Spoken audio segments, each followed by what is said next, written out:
This is a HeadGum podcast. Greetings, Nadpoles. It is I, the Breakfast Wizard, here to talk to you about Magic Spoon, the sacred artifact I use to cast my cereal-mancy spells. After years of... Oh, what's that? It turns out this is an ad for Magic Spoon the cereal, not my spellcasting focus. As such, I'm going to let Caldwell take over. Ta-ta! Hey gang, Caldwell here. Sorry about that. Real quick, here is what you need to know. Birthday cake flavor is back. That's right, this limited edition cereal was so popular that Magic Spoon brought it back, and now you can get it for yourself. For a limited time, Magic Spoon is offering a free box of birthday cake cereal with every purchase, including subscriptions. This cereal is normally $10, so this gift with purchase is a great deal. To take advantage of this offer, head to magicspoon.com/PawPawBDay to grab a custom bundle of cereal and get a free box of birthday cake and try the magic for yourself. Remember, this exclusive offer is only available to NADPOD listeners. So go to magicspoon.com/PawPawBDay to add a free box of birthday cake to any order. Magic Spoon is so confident in their product, it is backed with a 100% happiness guarantee. So if you don't like it for any reason, they will refund your money, no questions asked. Okay, the Breakfast Wizard is still loose in my house somewhere, so I have to go. Thanks for listening, and see you next time.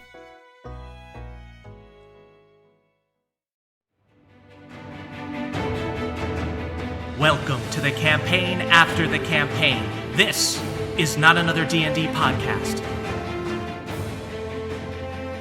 Welcome back to Bohemia, everyone. Bohemia. I'm your Dungeon Master, Brian Murphy, joined by Jake Hurwitz, Hard one, Surefoot. Emily Axford, Moonshine Sabin. From crit to zip. From one little sip. I Almost said from crit to nitwit, but then at the last second I decided zip. I like it. I like it. Both were good. Thank you. Nice to have a peek behind the screen. Wow, yeah, I just figured people have been asking, what is your writing process? What is your method? and finally Caldwell Tanner. Beverly Togold, the fifth, last of his name, the prodigal son who's not having fun. Poor baby. He's in hell. Hell is bad. But like you as a player out. are having fun though, right? Oh, I'm having a freaking blast. Okay, cool. Just like his Murph might have felt really sad if he felt like you weren't having fun. Murph is bullying you, man. Yeah. I'll edit out anything you say negative against anything about me in the show. This is the hardest work it would be to bully anyone. I wrote a tragic backstory for you, loser. Stop it! Oh, leave me alone. So much work I've put into making your fictional dad damn. All right, guys, let's do a little recap. So last week, you descended from the lust layer of hell down to gluttony, only to find yourselves caught in the belly of a giant beast as acid rose below you and strange, hungry monsters chased you. You were able to puncture the beast from the inside and escape, but were caught in a terrible storm and swallowed by the ground beneath you as you were dragged into the depths of hell. You heard the voice of Ilsed vow to send you all to your own personal hell. Hard One found himself in a cave full of riches with his nemesis Wilhelm Bronzebeard, now in the form of a covetous dragon searching for the lost Bronzebeard Kingshammer. Moonshine found herself in an area that looked to be covered in crickrot, learning from a dying Myconid that Maribel's spores had created a deadly clone who then kidnapped Pawpaw. And finally, Beverly found himself in a city of holy buildings set aflame and came face to face with his father. Bev Sr. offered to join forces in the battle against Theala, but Bev stood his ground and said he needed to stick with his friends. As a response, Bev Sr. drew his sword, and that's where we are now. Okay. That being said, we are not going to start with Beverly. Oh, thank God. We are going to start with, let's say, Moonshine. I feel like everybody's wondering where Pawpaw's at. Yeah. Moonshine, you feel where Pawpaw is. You see in the distance, much like Maribel's hideout in the actual crick, you do see these giant capped mushrooms that form like a dark cave. Okay. Am I in fungal form right now? Yes. All right, I'm beating feet towards my precious rodent. Sweet. Moonshine, you run forward. And I will say everyone is at full health with all of their stuff. You guys have... Moonshine, you have just absorbed this Myconid who gave you his powers and joined your fungal network, and you are feeling Welcome to the powerful. network, baby. Sounds like a cult. Yeah, Beverly, you are inspired by your holy mission, and Hard One, you've had a good display of faith from Moradin. A third wind. Yeah. So Moonshine, you rush forward, and you see this fungal cave. You see a little bit of like fog and mist from the various poisonous spores inside. What do you do? Gust of wind, disperse the fog. Moonshine, you cast Gust of Wind. You disperse the fog. You see inside this fungal cave, and you see that the walls and floor are covered in mycelium, this network of branch-like fungi that look like spider webs. In the center of it all, connected to the very fabric of the cave, is a fungal being. Looks like a more crude version of Maribel. Instead of being something that started as human and became a fungal monster, this is something that started as fungi and is trying to replicate Become a fun gal. a human. Yeah, trying to become a fun gal. And you see this monster. I'm so sorry. I'm so sorry. Looks like Maribel with like the webbed dress, but face is kind of like everything's not quite right. Just like the one eye is a little too low, other eye is a little too high. The hair isn't quite right. Nothing is to proportion. It looks at you and goes, "We are Mother. Mother wants to kill the crick. We must kill the crick." Laura, you are just one step to the left of beautiful.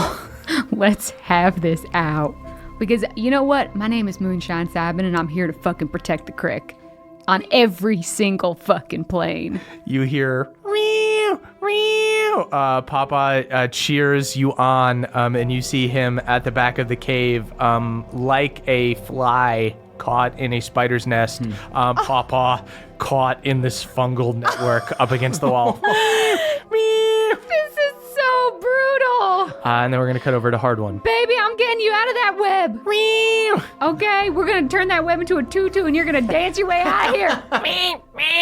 Cut over to Hard One. Hard One, Wilhelm Bronzebeard has not noticed you yet. You sense that this stalactite is hiding the Bronzebeard King's Hammer. 60 feet in the air. Okay. You know, I think it's your destiny to get a hammer through the goddamn skull. You see the dragon Wilhelm Bronzebeard turns up and goes, "Who said that?" Locks eyes with you, and he goes, "Hard One, Surefoot, it surely is hell if I have to look at your face." Yeah, hey, you must have lived a pretty good life to find yourself a dragon in this fucking cave, right? Maybe it's not so bad after all. I suppose if I can't find the Bronzebeard King's Hammer, I'll just have to take yours. You're gonna have to get it from me and my daddy's. I don't That's recall my- right. They fly out. Hard One, you draw your hammer. Thousands of other people around, but they are all just in their own little world digging through these coins. And you see Wilhelm Bronzebeard launches himself off of the gold pile, begins flying towards you. I'm going to need everyone to roll initiative. Whew. Okay. Wow. Holy hell. I like that. 23. 13. And me. Just kidding. No spawn. No spawn. 17. And me. Okay, so the way I'm going to do this, we are going to run 3 separate one-on-one combats as one encounter. The way I've organized this, we're going to start with Moonshine because she's at the top of the encounter. The monsters that you guys are fighting will go based on whether or not they beat your initiative. Great. So Moonshine is going to go before this fungal monster because she beat the fungal monster's initiative. Great. You're a goddamn hero, Brian Murphy. Trying my best. Okay, so Moonshine, you are first. You see Pawpaw trapped in this web and this fake Maribel looking at you. All right, I pretender. must destroy you. Kill the crick. Become the Meemaw. We are mother. Mother is Meemaw. All right, pretender. Pretend this doesn't hurt. And then I do Guardian of Nature. And so I attack with advantage. And because I have Elven Accuracy, I get to re-roll one of them. Okay. And does a 29 hit. 29, yes. So I do an extra d6 of force damage. I also do an extra d6 of spores damage. Now, tell me ahead of time so I don't roll it. Does poison damage not affect this monster? Moonshine, go ahead and give me a wisdom check. 23! Moonshine, as you know you fought Maribel, you know that when you fight these fungal monsters and stuff, they usually have resistance to poison. As you reach deep within yourself, now that you have these Maribel spores as part of My network. as part of your network, as you do your spores damage, you hear a voice in your head go, "You can use the power of death to defend life." And you do acid damage instead of poison damage. Woo! Yeah, baby! All right. 26 and then another 18. Wow. Can Moonshine fight my dragon? Moonshine, you rush forward, you swing into this false Maribel. There's a burst of spores. You hear a bunch of them break off into these little mushroom monsters. Mother, mother, mother, as they fall apart. And then you spores, and it does this rotten, decaying acid damage. The most powerful, severe spores you've ever done. Yes! You see, much like when you fought Maribel, this monster has these 3 pseudopods and starts whipping them at you. Ooh, that is a natural 5. That is not going to do it. That's a 20 to hit. That does hit. Okay, 20 hits. The second one hits. And then, does a 19 hit? No. Okay, so just It hits whiffs big. once. Oh, once not even close. with the pseudopods. That is 19 damage.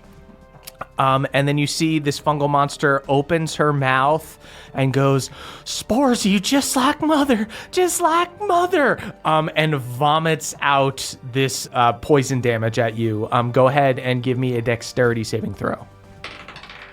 20. That is a pass. You don't even take half. You dodge out of the way. You roll Bitch, back. you think this is my first experience with poison? I know more about poison than you. Don't call mother a bitch. Well, if mother's acting like a bitch, I'm gonna fuck call her a bitch. We are mother. Just like twitching. It doesn't isn't totally God, there. you are so sad. I almost want to give you a child. Give me child. Turns over to Pawpaw and pets him up against the wall. No, you keep your hands off him. That's my child. Then we are going to cut over to Hard One and Wilhelm. Wilhelm, beat your initiative. God damn it. So this dragon is going to fly forward. First thing it's going to do is use its fire breath. Go ahead and give me a dexterity saving throw, Hard One. 22. That is a pass. You are just going to take half of this.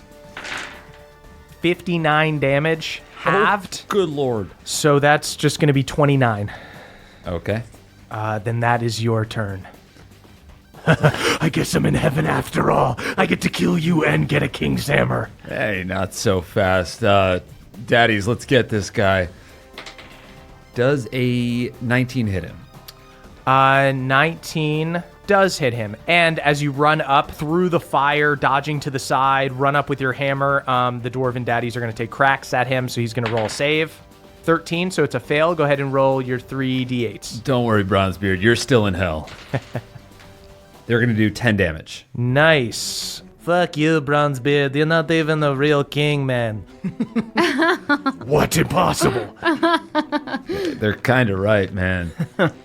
Then how much damage is your attack? 19 damage. 19 damage. Swing into him. Holy hammer of Moradin. It doesn't feel good to be hit with it, right? You just want to hold it. Give it to me. 22 to hit. Hits. This is what you want to hold? 20 damage. Damn. Go off, kings. Go off, kings. And I beefed it with 1. Yikes. You pissed yourself a little bit. You're still a little bit afraid of him, maybe, just from your time as a teenager at his Hardwired house. in me that I always think he's going to walk in on me feeling up his daughter. And then we're going to cut over to Beverly and his father. You see this hellish landscape. Everything is aflame. Bev, your dad beat you to the jump. He has pulled out his sword. As soon as you defy him, he just screams out, "You never listen, Beverly!" Runs forward with his sword. He's going to use a bonus action to cast Staggering Smite. And then he's going to take a swing at you with his sword amongst the fire. 20 to hit. Doesn't hit. Doesn't hit. Whiffs big time. Yeah. You roll back out of the way. I listen. I just don't like what you're trying to say. Don't you dare talk back to me, Bev. Second attack is going to hit. So the Staggering Smite is going to do 12 damage and then make a Wisdom saving throw. Don't embarrass me in front of my dad. I embarrassed myself in front of my dad. Wisdom save. Oh, my wisdom save's okay. 14 plus 4, 18. 18 is going to do it. Yeah! I was It just thinking, even a doesn't. high-level paladin, right? Yikes. Yeah. Wow. Okay, so you just take the 12 damage. Nice. But you steel yourself. You are not too rattled, but then you are still going to take his longsword damage. 25 damage. Oh, okay, on top of that. Right. Yeah. That's a spanking. And then he is going to take... Usually against corporal punishment, Bev, but in this case, I think you've earned a spanking. Listen to yourself. He rolls a natural 3 on the next one. He's resisting. I can feel it deep inside. That is your turn, Bev. Can I do an insight check to see if I can determine what sort of energy my dad is fighting with? Whether it be radiant or necrotic or something like that? He's necrotic. Your Just full dad's necrotic? Your dad's a dang devil. Oh, boy. A dang devil, Bev.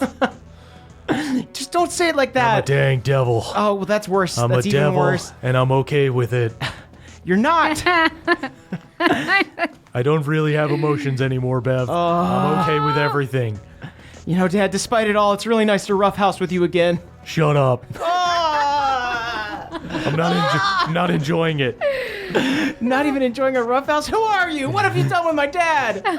If we were in the pool and I was throwing you around, I'd try to drown you, you little rat. I can feel just the truth in his words, and it's staying so hard. Harder than any smite. Okay. I am going to draw upon the power of my friends Empelor and cast Haste. I gather holy energy in my hands, and I apply it upon my Yippee Skippy boots, turning them into the fanciest, most golden boat shoes you've ever seen. Oh, those are ostentatious, Bev. They're quarter loafers. How much you spend on those? Very gold-sided. You don't got that kind of money, Bev. I have. Actually, we do. I am rich in friendship, Dad. Also, we're really rich in real life. You see, Moonshine's loaded. they're penny loafers, and on the left shoe, there's a coin with Hard One's face, and on the right shoe, there's a coin with Moonshine's face. Oh, ain't that something? Balnor's on the soles. I'm going to pilfer those coins. They look valuable. And then as a bonus action, I'm going to cast Vow of Enmity on my dad. Sweet. Cool. Wow. That is D&D in a nutshell. And then, that really sums up D&D. D&D I cast moment. Vow of Enmity on my dad. Yeah. There we have it. It's like, in the real world, I would maybe send him a stern text, but in D&D, nope. Yeah. And not to teacher myself, but since you cast Haste, don't you get an extra action that you can use to make one attack? Oh, does that happen this turn? I think so, Let's right? see. 'Cause Yeah, it's I would just think haste. so. I guess I'll do an attack. Sweet. This is my dad. I cannot goof in front of him. I'm going to use True Strike. Ooh, yeah, you get to do that as a free action. Yep. All right, cool. Shout out to the Duke. Oh, so poetic and terrible. Oh boy! Wow, there it was.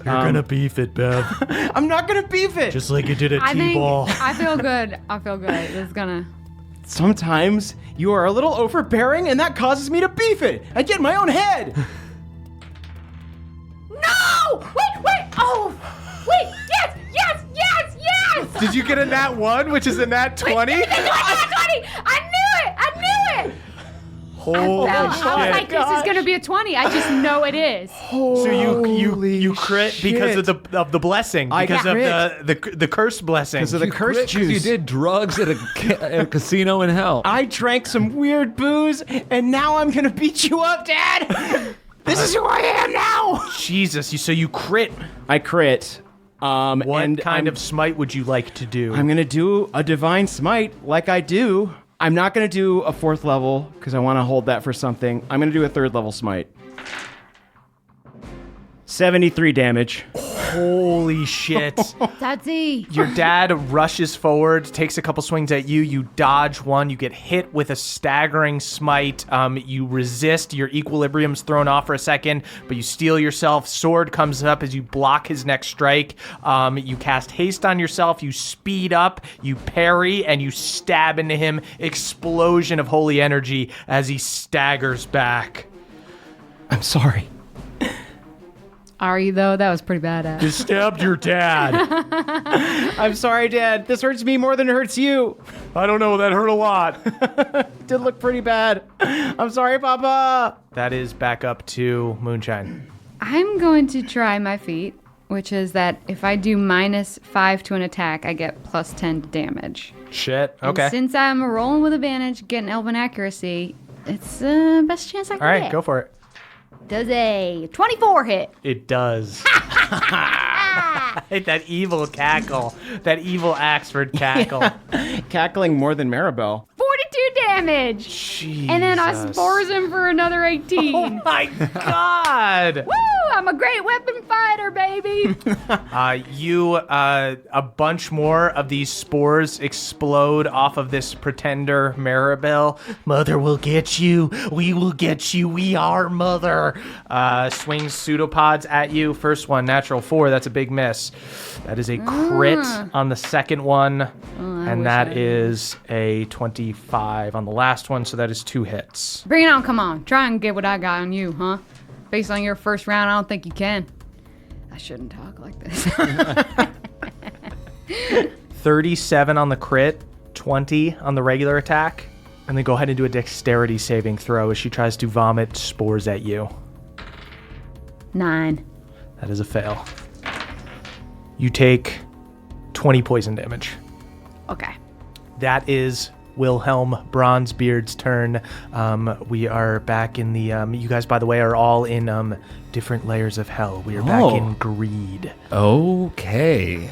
Makes sense. That Or as I call it, heaven. Give me that hammer, boy.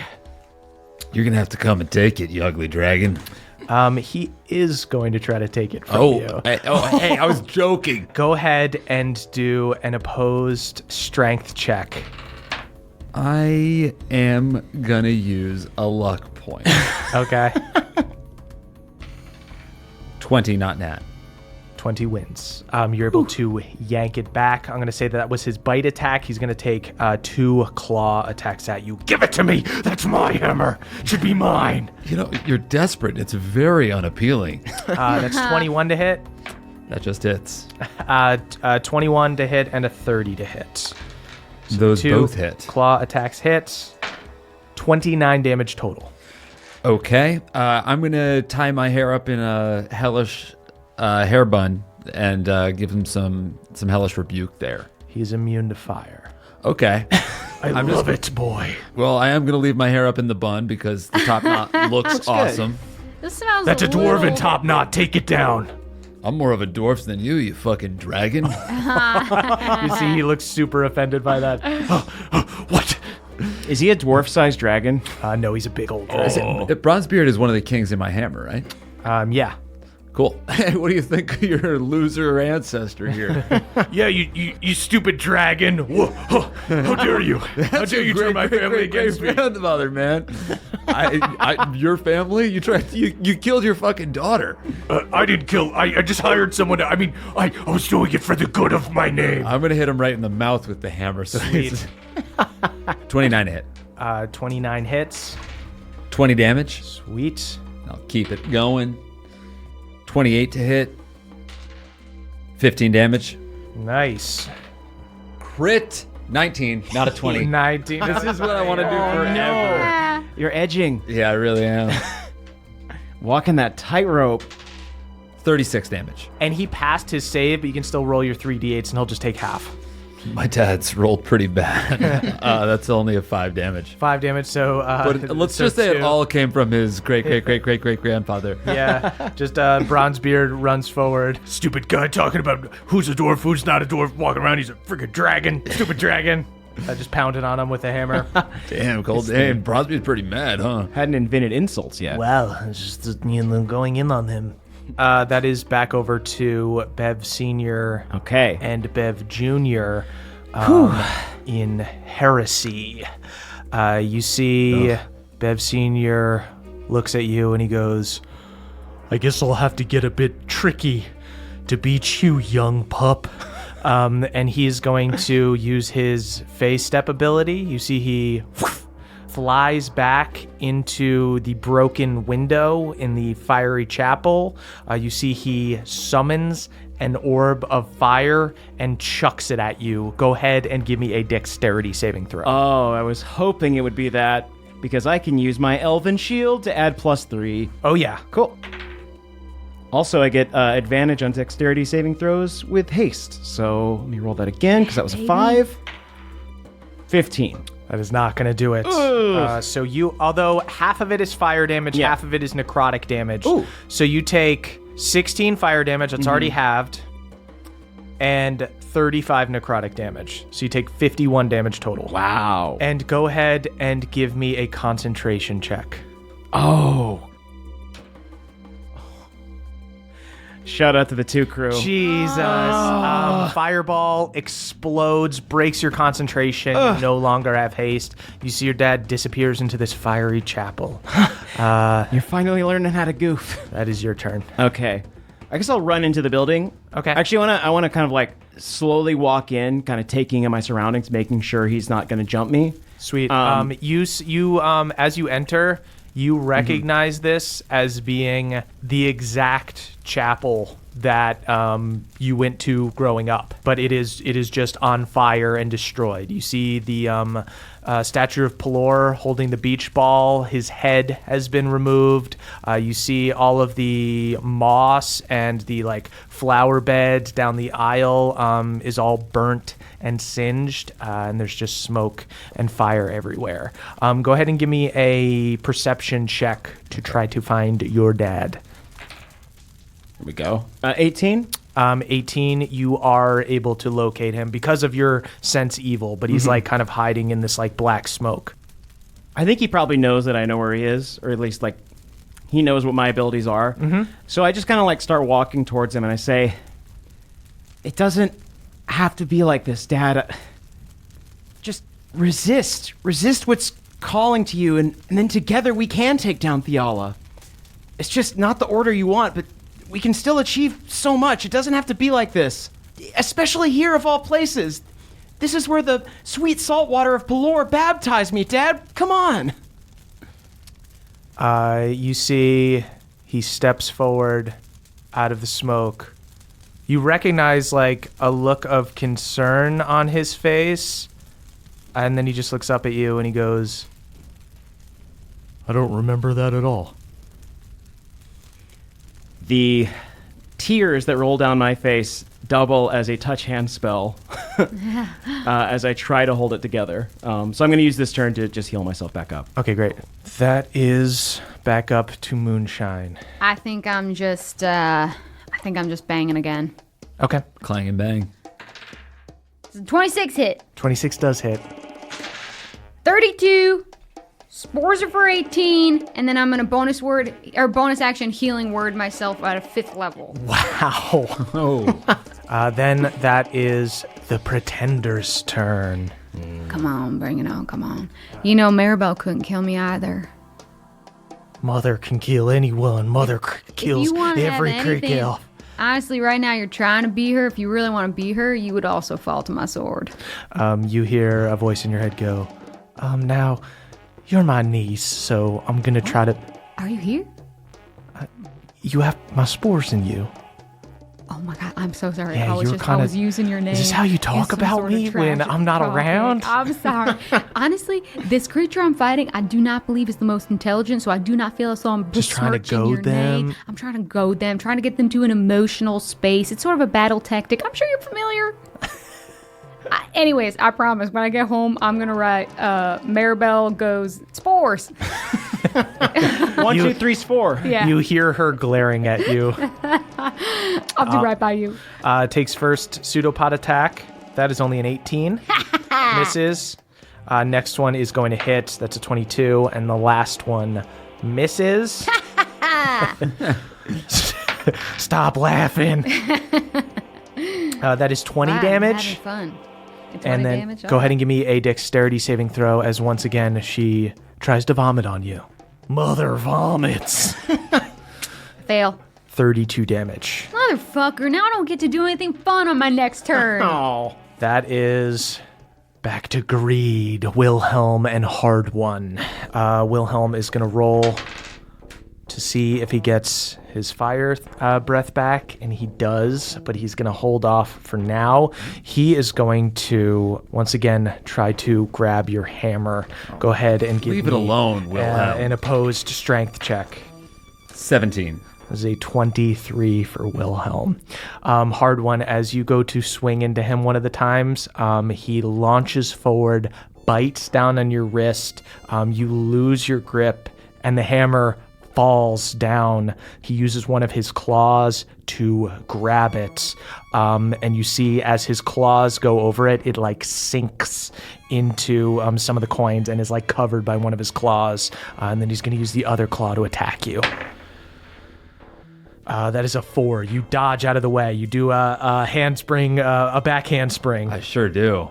That is your turn, Hard One. Are my dwarf daddies back in the hammer now that I'm not holding it anymore? I'm going to say it breaks your concentration, so the dwarf daddies are gone for the moment. All right, cool. We had a good run. I am going to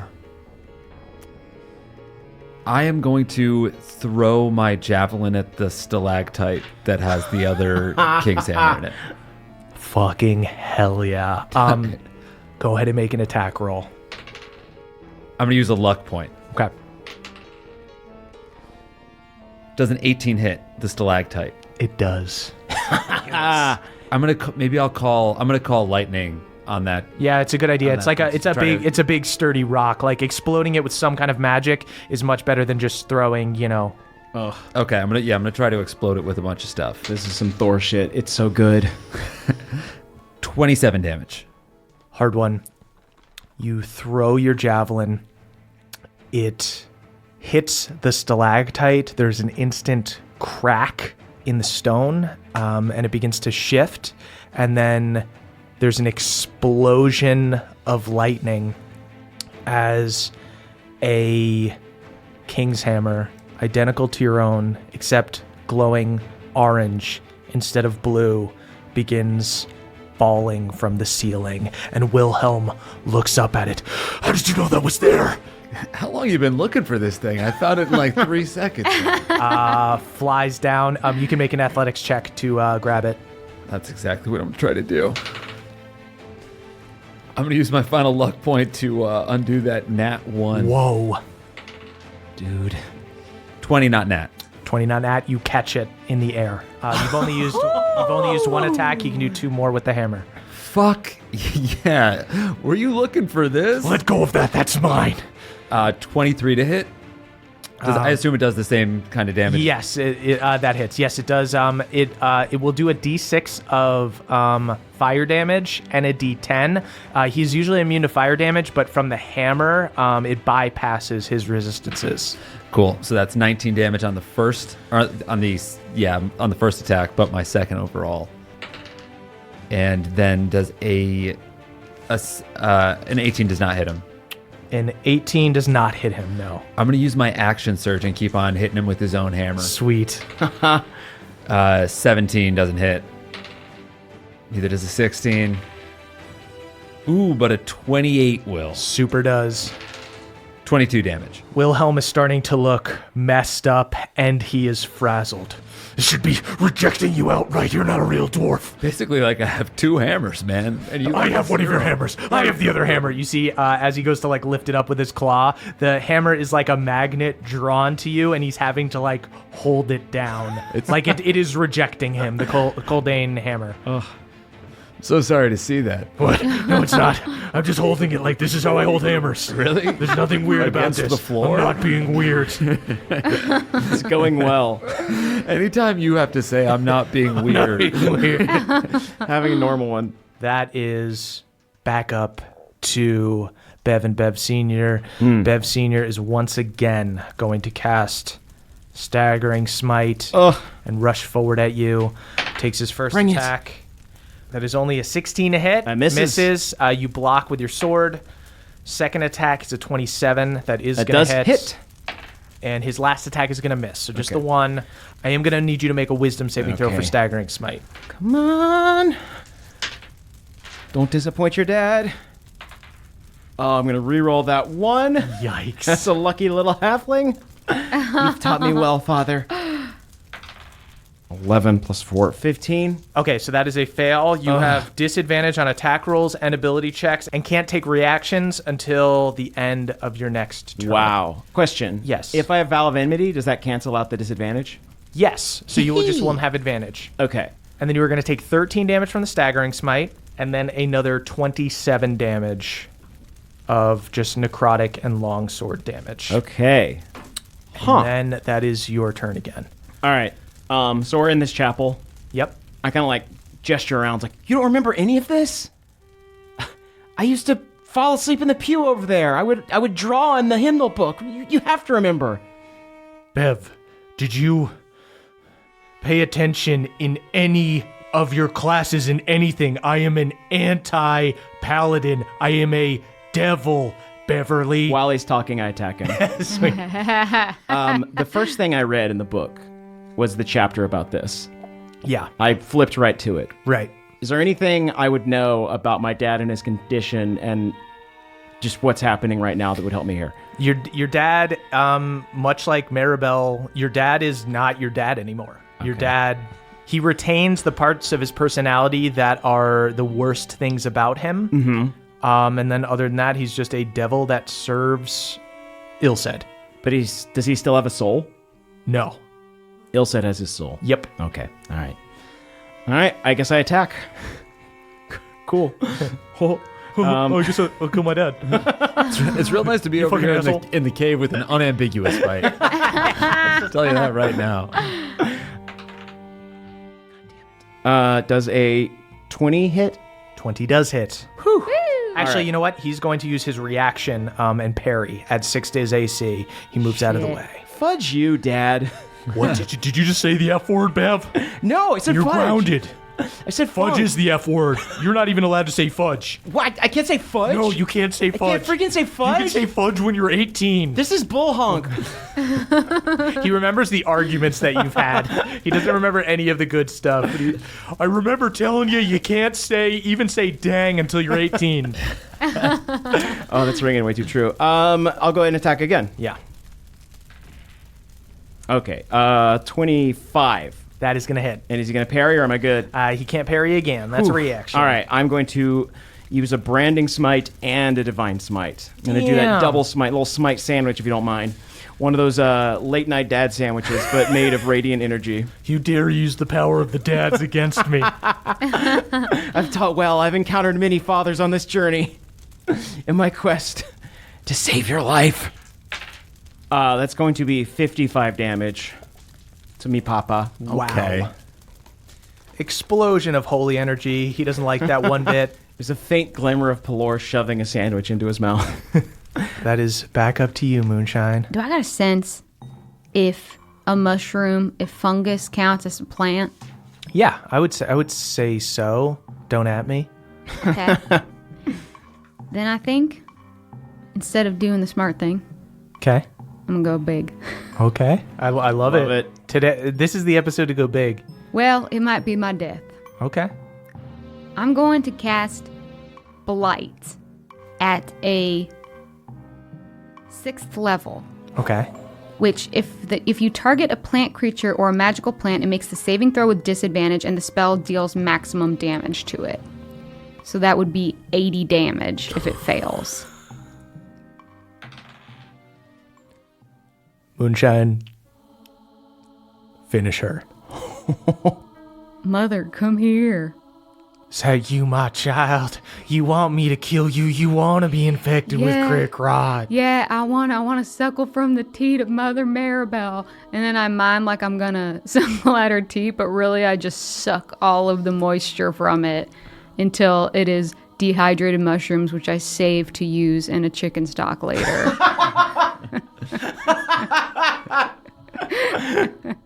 Moonshine, as you dry out the core of this evil fungal form, you see her extremities fall apart and form these tiny myconids. You see that whatever this central being was ceases to have control of the network. You see Papa falls down. Papa!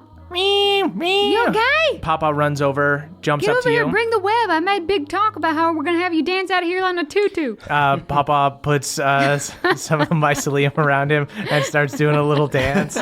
And you see a bunch of these little myconids start surrounding you and holding their hands up. Mother! I don't want this kind of blind following. You followed a fool. Mother! Just like choruses of it. They try to jump up and join your fungal network. Although nature over nurture, although in this situation it would be both because you are nature, but could I nurture you? All right, bring it in. We'll work out the kinks later. Moonshine, you are swarmed by all of these various tiny myconids who join your fungal network. Do they feel good? Like they are a good presence? Are they evil? It feels like the power of death. It's not good or evil. All right. It is like Maribel's Maribel's thing. Bring it on. Bring it home, children. Yeah, these are Maribel's spores. They're Maribel spores. All right. You know what, Maribel? I know I was talking shit about you, but I'm gonna do right by your spores. They join your fungal network. Moonshine, you will retain the ability now to be able to do acid damage instead of poison. Awesome. Hell yeah. Acid or necrotic, you can choose. Oh, fuck yeah. And now now you stand in the middle of this cave, and you see the mycelium joins around you and makes like a little dress as you're kind of the fungal queen in the middle of this cave. And your fungal form is way more monstrous now. I mean, cue Robin's dancing with myself. Because I definitely me and Papa have a little dance party. You and Papa have a dance party. I also do, like, I want to get, like, I want to use some hit die. Okay. To heal You want back to take up like a short bit. rest? Yeah. Yeah, I want to take a short rest, but I kind of want to be like, because I had that connection with Beverly earlier. Uh-huh. If I can spy on him in any way, or if I can feel if there's, Do any of you guys have? You have Rosaline. Does he have any kind of? I do. Does I he have have a scrying dagger. Yeah. Hey everybody, it's Emily here to talk to you about Aura Frames. Mother's Day is coming up and some of us are looking for a way to shower the maternal figures in our life with love. Well, Look no further. Aura frames are the digital picture frames that bring all your photos and videos together in one gorgeous, high-resolution display. They're super easy to set up. They save you from the struggle of printing and framing your favorite photos, but most importantly, they help you stay connected with family that live far away. That's because you can kind of preload a bunch of pictures onto the frame, but you also get to keep adding pictures, and you can invite the rest of your family to add pictures. The gifts you make mean the most, so this year, turn your family's past into the perfect Mother's Day present with a connected frame from Aura. Right now, Aura has a great deal for Mother's Day. Listeners can visit auraframes.com/pawpaw to get up to $30 off on their best-selling frames. That's AURA frames.com/PAWPAW. Plus, listeners can get free shipping with code PAWPAW at checkout. This deal ends on Mother's Day, May 14th, so don't wait. Terms and conditions apply. Goodbye, sweeties. Hey there, Nadpoles. This episode is brought to you by Rocket Money. Do you know how much your subscriptions really cost, folks? Well, most Americans think they spend around $80 a month on subscriptions, but the actual total is closer to around $200. Holy hell. If you don't know exactly how much you're spending every month, then you need Rocket Money. Rocket Money is a personal finance app that finds and cancels your unwanted subscriptions, monitors your spending, and helps you lower your bills all in one place. Over 80% of people have subscriptions that they forgot about, and chances are you're one of them. Like that Stars app just to watch that one show, or that free gaming trial you never actually used. Well, Rocket Money will quickly and easily find your subscriptions for you, and for any you don't want to pay for anymore, just hit cancel and Rocket Money will cancel it for you. It's that easy. Rocket Money also helps you manage all your finances in one place and automatically categorizes your expenses so you can easily track your budget in real time and also get alerted if anything looks a little funky. Over 3 million people have used Rocket Money, saving the average person up to $720 a year. Wow. So stop throwing your money away, cancel unwanted subscriptions, and manage your expenses the easy way by going to rocketmoney.com/pawpaw. That is rocketmoney.com/pawpaw. One more time for you, rocketmoney.com/pawpaw. Thank you. You can scry on Beverly, so you can Okay. see his battle, essentially. Yeah. Okay. You see where he is. He's far away. Battles are kind of a matter of seconds, so it's not like you can just appear and help Unless him, you but have you tree can stride. see. Right, yeah. Do I have tree stride? Hard One has tree stride, yeah. Let's cut over to Hard One and Wilhelm. Back on the greed layer of hell, you see clenches his claws around the hammer that shakes there. This is normal. This isn't weird. All right, hit me with it. Yeah. Hammer versus hammer. Let's go. Why don't you call the Dwarven Daddy? Hammer, I have ways of dealing with tall dwarfins like you. And he breathes fire on you, uses his breath weapon, and Hard One, you see the Bronzebeard King's Hammer glows, and for the first time, you will get to use its ability. Ooh. Its ability lets you once a day do a spell called Absorb Elements at a 5th level. What? What? Absorb elements rules. So Hard One. First off, go ahead and give me a dexterity saving throws because you probably are going to take a little bit of damage. That is a 20, not nat. Sweet. Okay, so you already take half damage. So he would have done 62 damage to you. But you dodge out of the way, and you're about to take 31. But the hammer glows and absorbs 15 of the damage. You only take 16 damage. And the next time you attack, you may do 5d8s of fire damage as you absorb this fire into your hammer. Awesome. Can I test that out right now? That is your turn. You shouldn't have done that, dude. This truly is hell. This must be some kind of vision. This must be some kind of trick. Why would you be able to use the hammer? It doesn't make any sense. Here, I'll let you hold it. That's a 29 to hit. Super hits. 19 damage. 19 regular damage, and then And go now I ahead and do- roll 5d8s. Dope, dude. Sorry, it's actually d6s, so go ahead and roll 5d6s. Cool. 15 damage. He is looking extremely injured. Then I'm going to hit him again with his hammer, hopefully. Ooh, but a 16 is not going to do it. 16 doesn't do it. 26 will do it. He'll do it. 19 damage. Hard one. Finish him. Yes. I'm going to just jump up onto his big dragon head and say, here, if you're worthy, this shouldn't be that heavy, and drop the hammer on it. Instantly just crashes down through his skull. The force of it smashes his face into the coins, just sizzling radiant damage going into his head as you press it down, the fury of Moradin boring into his skull. Gemma says, hey. You press the hammer into his skull until there is nothing left. Sick. Is that other king's hammer still here? So there is now a giant sizzling hole in this dragon's head. Bronzebeard is no more. He doesn't exist on any plane. Or perhaps he's some like tortured spirit in the river Styx now. He is no longer a dragon.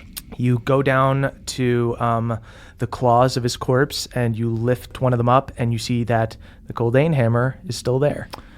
All right. Cool. I got a little hammer collection like Beverly has dad's.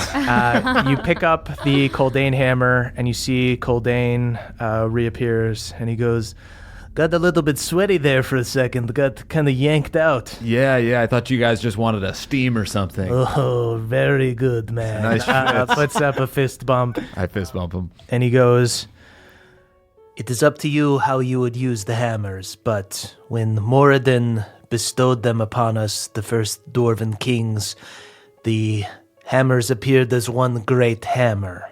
It is said that they could one day be brought back together. Well, okay.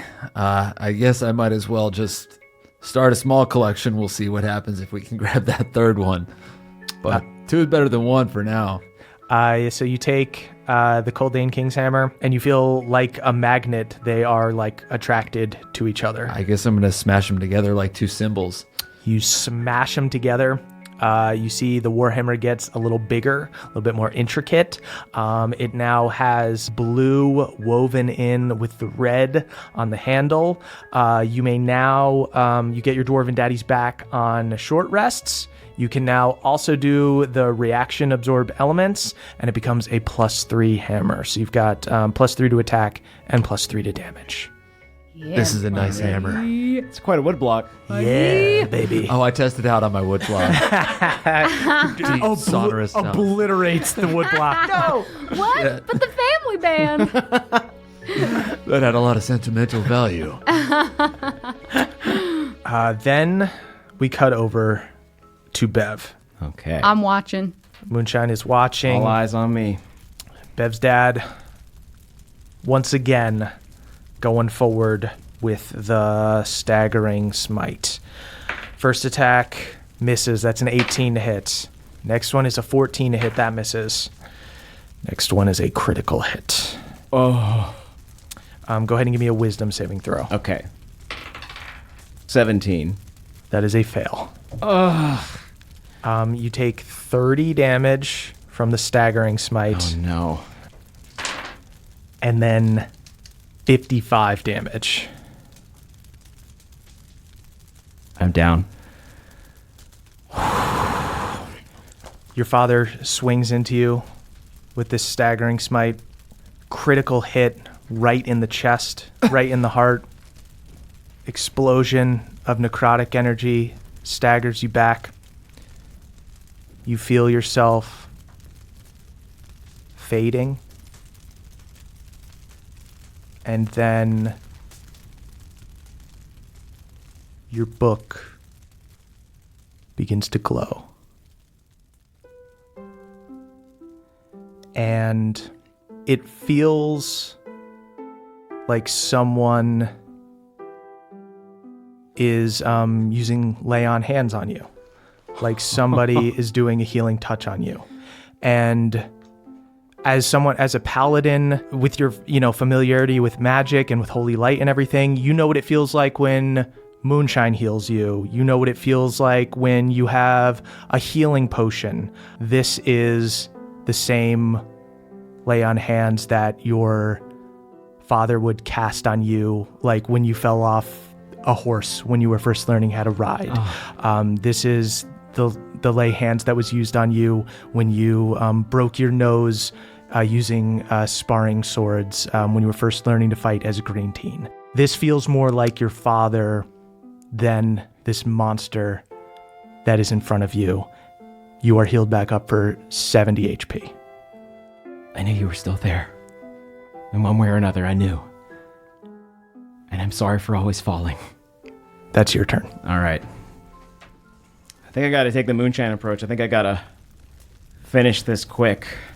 I'm just going to launch myself right in. 29 to hit. Oh, that'll do it. All right. 3rd level Divine Smite. Fuck your dad up.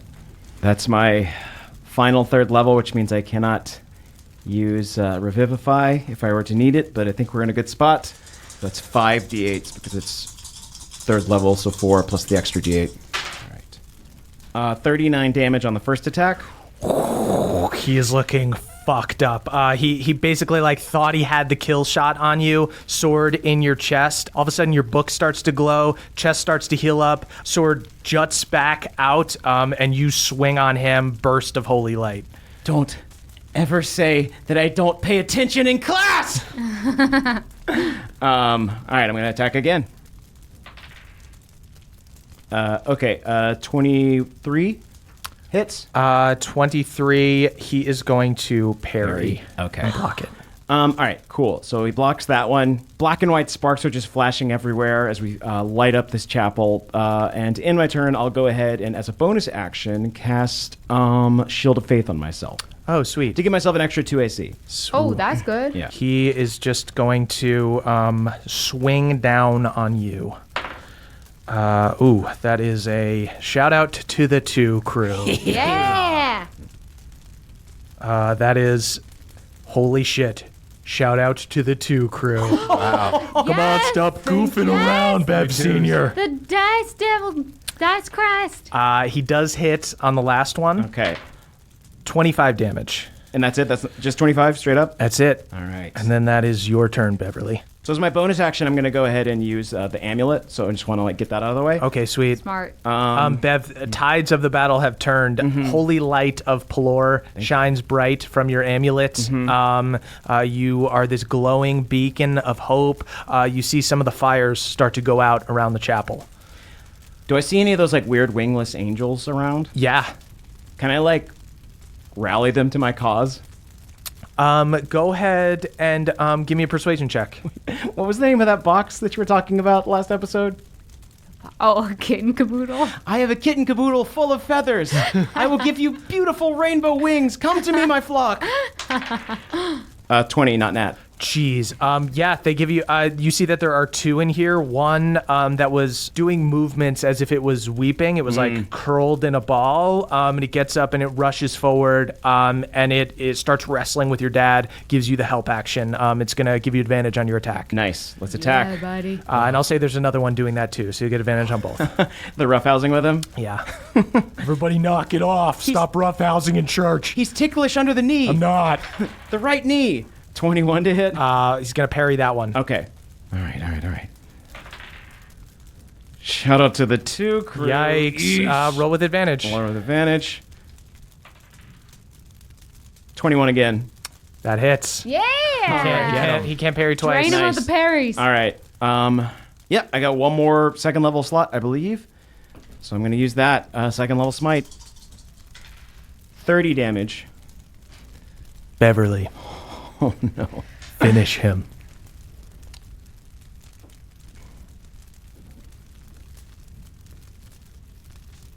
My sword glows with like an even cooler gray light than it normally does. And I just walk slowly towards him. And I say, Mom's waiting for you. And she'll keep waiting. You know how patient she is. I mean, she raised me for peace sake. And I want to try and cast banishment on him to send him to a place where Ilsed can't reach him. I'm going to have him roll a charisma saving throw.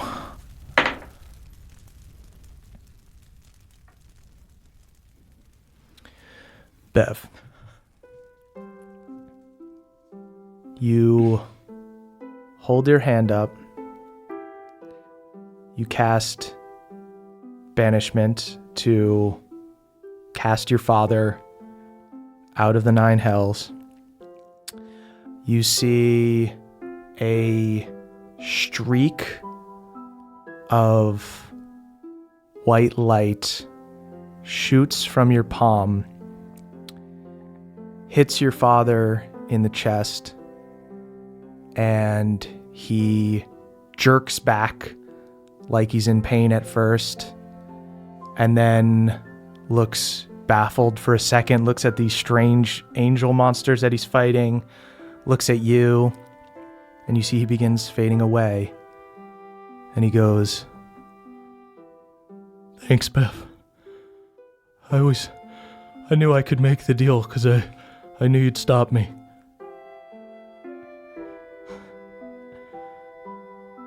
I never have to worry with you. And I don't want you to have to worry about me. Just be safe. And we'll be together again soon. I love you. I love you, Bev. your father starts to weep, and you see a vision of an angelic woman with a wimple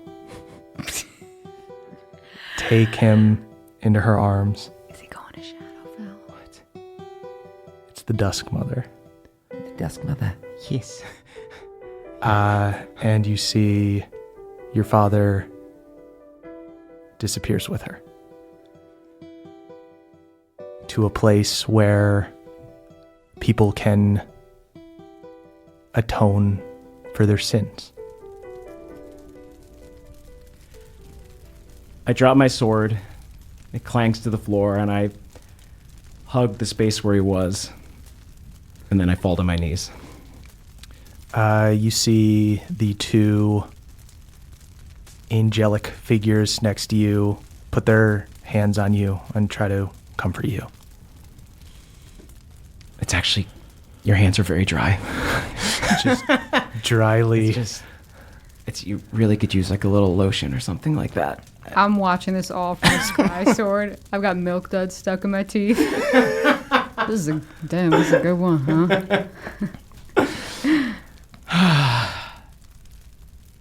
I think I look over at the like headless face of Pelor, and I just flash him a hang loose sign, and then I collapse onto the floor in a ball and I weep. So Bev is in this chapel alone with these strange angel creatures. Moonshine, now that you have connected into Maribel's fungal network, you feel a deep understanding and connection to this layer of hell, to the earth here itself. You also happen to be in between the layer that the other two guys are on. You are in the 5th circle of hell, anger, while Hard One is on the 4th level, greed, and Beverly is on the 6th level, heresy. Moonshine, Maribel's fungal network is all along the top and bottom of this layer of hell, so you can literally move the earth. Okay, so I guess I want to hold my hands up to the ceiling and kind of like knock, looking for like the heaviest, hardest, most muscular presence, you know? Like, oh yeah, totally. Like knocking to see like where it sounds like, oh, something up there is. Hard One, go ahead and give me a strength check. Strength check. Yeah, just to see if you're the strongest up there, because there's a lot of people that have been digging up here for a long time. Oh yeah. That's a 14. 14. You see that there are some pretty jacked people that are probably going more through. shredded than jacked. Moonshine, you kind of feel pings in all directions. Lithe and lean arms, I would imagine. All right, then I just part the mycelium and pop my head up like a gopher. Hardwon? Hey, I'm looking for Hardwon. Surefoot. Excuse me. I know that elf over there. Hard one you see in this one pocket of this floor of treasure. There's suddenly like a whirlpool of gold that drops out, and Moonshine rises in a web of fungus. Hardwon Surefoot is who I'm looking for. If anyone can help me. Here I am, right Oh! here. Yeah. Wow, a lot of this gold just went into your pockets by accident. Doubling your net Shit. worth, I Am might I imagine. getting richer? You don't even have to do shit. It's funny. Like money, it's like it senses if you don't care about it. It I think just I'm comes to you. negging money. Wow. You look around at all of the people around you, just like coveting all of this gold and everything, and digging through it and all of that. And Coldane, who's still like outside the hammer, goes, "I think maybe don't take anything from here. Okay. This is sort of a look, don't touch situation." I'll scoop some of the stuff from Yeah. her pockets. Okay, yeah, that's fine. Honestly, like I said, we don't really We want it. don't give a shit. Coldane, do you want to come? We're going downstairs. Yeah, I'm in the hammer, man. Unless you Oh. want to leave the hammer. Oh, sorry. I thought that you had. Okay, never mind. Yeah. Oh, damn. What's up with your hammer? Yeah, the hammer's gotten bigger. I have not gotten smaller. Did you like get it detailed? I polished it up. It's 2 hammers. So now. the hammer grew. Yeah, the hammer grew. Not the inverse. I'm growing a little bit as well, Did you in get tandem. A haircut? Yes, high and tight. Singed off by the dragon. Okay. Yeah. Well, Bev's in trouble. Okay. Not that I'm sure you wanted to stay in this layer of hell. Yeah, I'd love to leave. By the way, you look a little bit more ferocious than normal. Thank you. In an excellent way. My may I say. network is expanding. It's all about networking, really. Network and net worth. Yeah, I'm getting pretty good at networking. I'll tell you all about it later. Yeah, you know what? Nothing says hell like networking. So true, so true. Follow me. It's going to be real slimy. And I make a nice mycelium path. I make a nice mycelium, like sort of water park zoom flume down to the layer that Bev is, so that we can all kind of like pop out. Hey, Moonshine, I hope Bev is having as much fun as I am in hell. It's not good. I've been watching. I've been scrying. Oh. We're going into a sensitive situation. I won't mention my new hammer right away. Yeah, I would say hide the hammer. Cool. Hide the hammer, yeah. So together, you guys sink Wait, through. do you know where Balnor went? Huh. I start digging furiously through the gold. You feel like you'll maybe find him if you just keep looking. That's what you desire most. I think I'm close, Moonshine.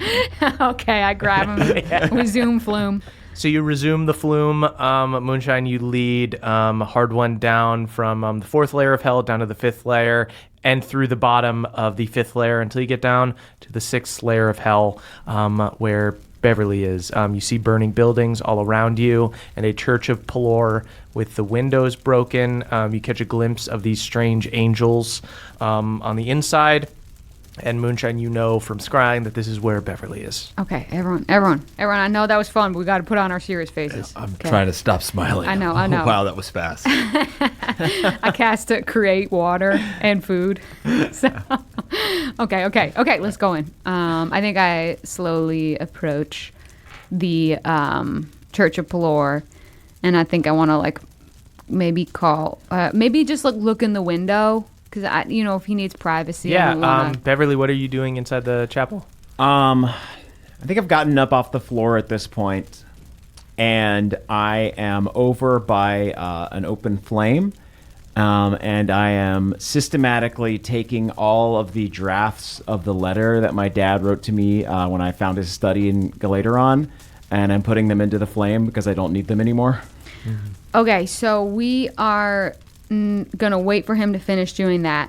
Hardwon, do you have your wood block? Because it might be fun to like go in family band style. Bad news about the wood block. What? I smashed it to smithereens testing out my new hammer. You sacrificed the family band for a fancy new hammer? I was trying to practice. Okay, well, you're gonna have to find a new instrument quick. Papa, do you know how to whittle? Papa really quick whittles together a very crude woodblock. All right, well, You see, Papa was like making a Christmas present for you. It's a long way from where he wanted to get it. could use a coat of varnish, but this will definitely do. Yeah, let's play a little tune. A nice Okay. mellow one, and I won't use my hammer. I bring out New Betsy and I play a tune that is like nostalgic, but not fully sad, but not happy either. I keep It's- perfect time. It feels like kind of like the kind of tune that will play when you're in like a warm inn and you just got in from a snowstorm. Go ahead and play and do a performance check. With advantage. I'll let Moonshine just do it with advantage. You give her a help action by backing her up. Tight. 18. You guys sound pretty good. Beverly, in this awful, dark place, you hear the sounds of your friends playing a surprisingly good, comforting tune. Hard One is keeping better time than ever. And Papa is wearing a tutu of mausoleum and sort of doing like an interpretive, joyful dance. Wow, that sounds exactly like sitting by a fireplace. That's what I was going for. It's like listening to cider. That's amazing. I hope you don't mind, but I checked in on you and I saw what happened.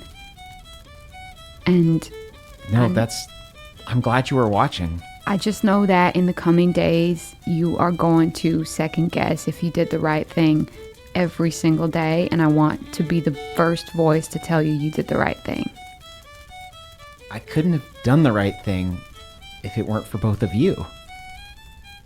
You are who I thought of in those moments. Because I knew that, even if I had to send my dad away, that nothing can keep me from continuing on with y'all. And I hugged them. It's hard for me to keep time and talk at the same It's actually, you time. just hit it. It's actually very easy to do. Yeah, the rhythm is kind of going to shit, dropped the isn't block. it? Papa dives into the fire to grab it. Papa catches on fire and starts running around. Whoa, way to forge this thing. Stop, drops, and rolls. I asked them if they want to join me in like a traditional Galateron funeral tune. Doesn't seem right, but maybe like the A tune you remembrance sing. tune. Yeah, a remembrance tune, or maybe like the tune you would sing and play for someone that's like going off to war. Absolutely. A I good can do old-fashioned that. Beverly haunting boy song. Yeah, another haunting boy song Yes. for sure. I would be honored to fiddle under your voice, under your beautiful boy voice. Bev, go ahead and give me a performance check with Okay. advantage. Performance? Yeah. It's going to be a 20, not nat. Wow. Tarry no longer in this fell land. You have adventures and they are grand. Nevermore shall we be, but once in the future I hope to see. Clackety, clack, clack, clack, clack, clack. That was beautiful, Bev. You again. I didn't get to finish. You guys suddenly feel the flames grow hotter around you, and you see the headless statue of Pelor cracks even more. There's a little shake to the earth, a little earthquake, and you once again hear Ilsed's voice in your head. That's rude. That's art, man. Congratulations, very good. Yeah. You are victorious. You killed your dad. Wait, what happened? He is in a place where you can never touch him again. And he's repenting even though he doesn't need to.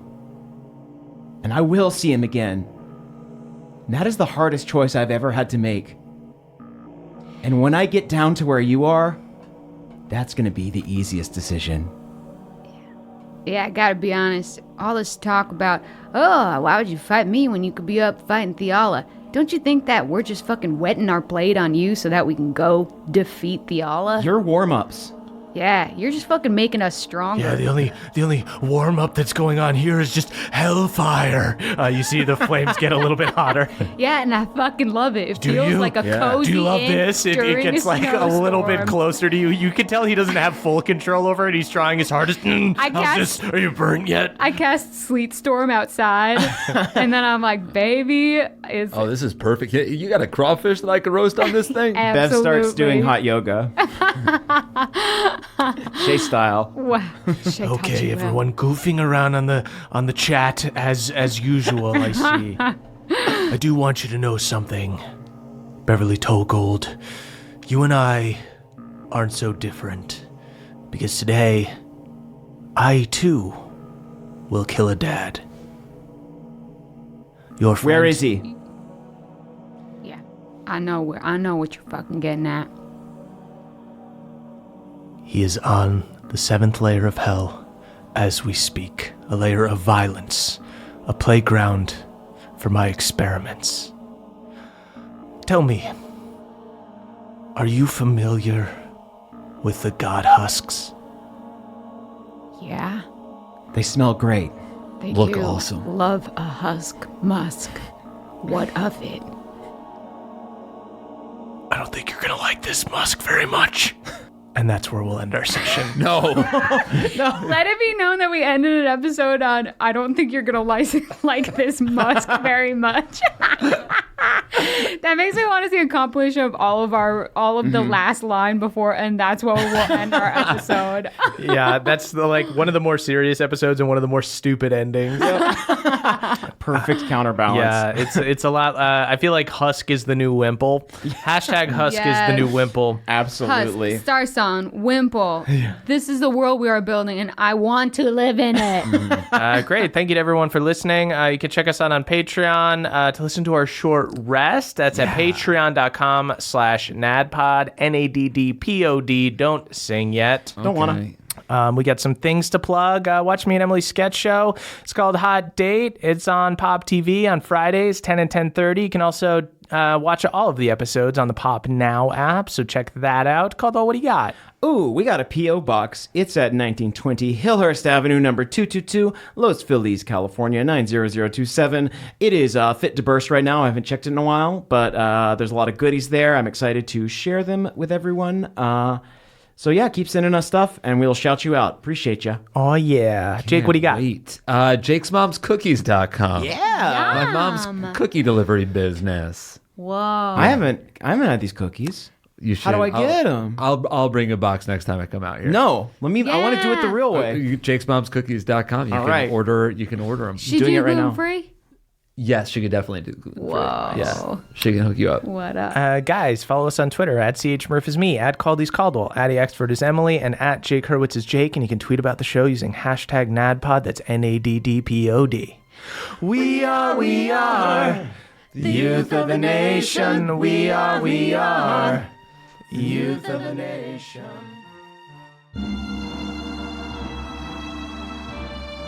It's the end of the show, everybody, and that means we need to shout out our benevolent Council of Elders. Y'all so sweet to us. Starting with Brad D, Dylan B, Danny P, Steelbreaker, and Spencer Caskbrew, a group of delegates from the Astral Council currently floating through the cold reaches of space. Fingers crossed y'all find a husk to chill in soon. Fingers and toes, indeed. Beardman Dan, Hermes W, Spartus, Adam R, Danielle, the Dastardly Dame. They are a bunch of green teens who invited Beverly to play kickball on the day he had to watch his dad execute the Vizier. They got ice cream afterward, too.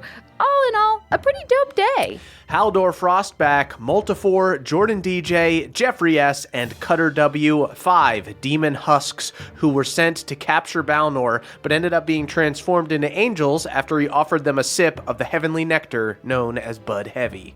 Schubert the Mushroom, Elena C., mixologist Michael McD, Andrew M., and Balnor's Boy, a group of mushroom people who have rebuilt Cragwater into a thriving, independent community. Rumor has it they're getting a Panera next year. Ooh. Justin I, Jacob C, Elena M, Mick Pucks, and Earl and Kathleen L, a colony of Bazinga bees that flies across the Feywild in search of delicious pollen and DVD box sets of young Sheldon to present to their queen, Bazinga. I just that quiet.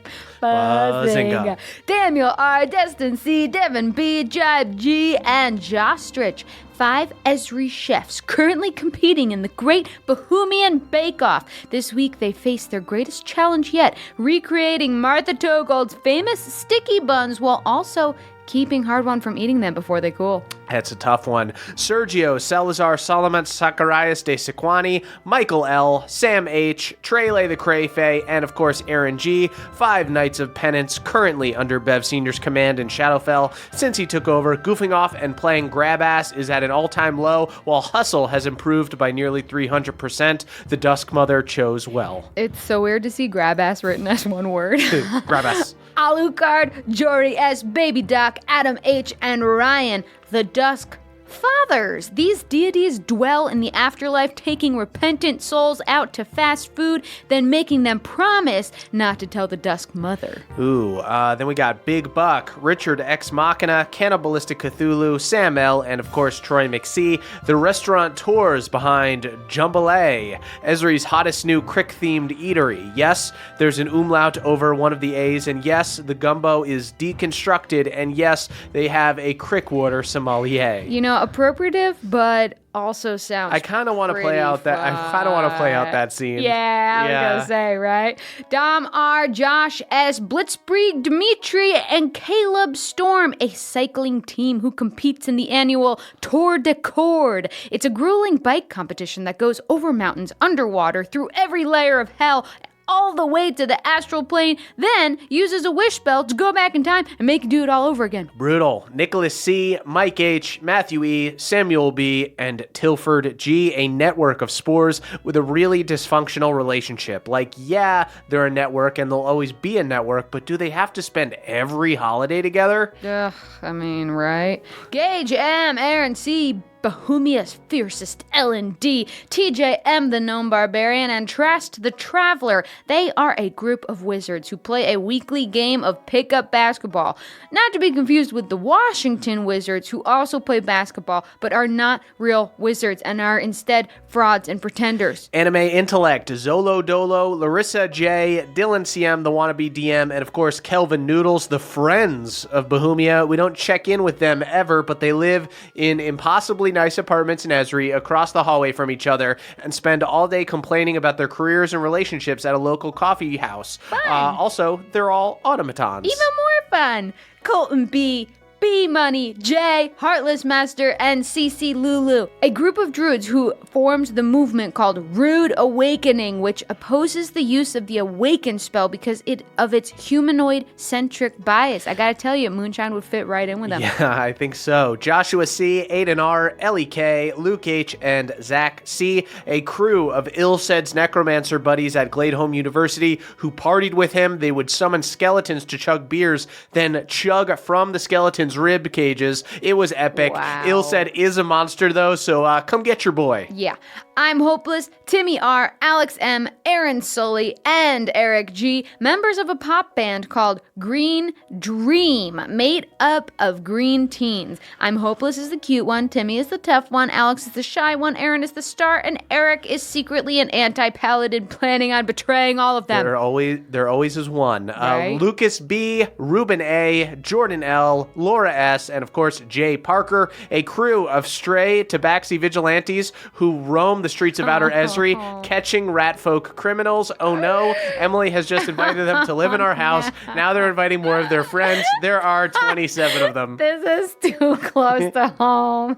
Very literally. Austin C, Austin MR, Just a Pissed Off Triss, aka Touch It, Kaylee, Elise, and Barnesonator, a squadron of elite griffin-riding angels. Why do they need griffins if they've already got wings? 'Cause it's fucking rad, that's why.